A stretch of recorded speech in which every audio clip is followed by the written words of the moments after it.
I sit here as a former director of care who dedicated my career to assuring dignified, quality care, driven by the simple yet the profound principle, people before profit.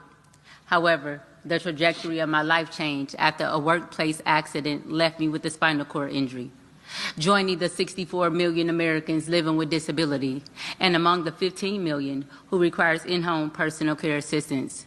But this adversity has transitioned to advocacy and opportunity to bridge the gap between direct caretakers and the disabled. For people are suffering, going days without a shower, being left in soil conditions, confined to their beds in desperate need of help with no help in sight. Why?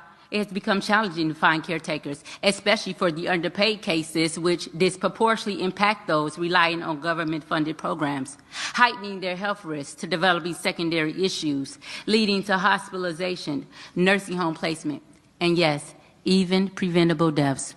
My words cannot be overstated, as there are several of us here with very similar platforms, which underscores the necessity for federal intervention to help us save lives and help us eradicate the caretaker shortage crisis. However, we must acknowledge that the issue with the crisis is not just a matter of policies and economics, but it is a moral imperative that speaks to the very essence of our humanity. People, lives, and livelihood lies in the balance of a broken system.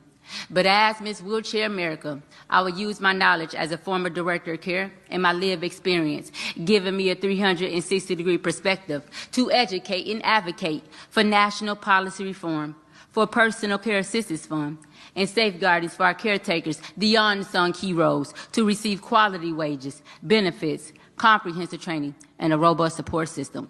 For our actions today will shape the future of caregiving tomorrow, where care is not seen as a luxury, but a fundamental right for all. So let us not accept the status quo, and let us remember, living with a disability is not a death sentence, but the lack of care can lead to it.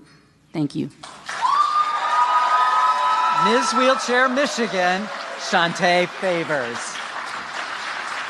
Let's go to the East Coast with Ms. Wheelchair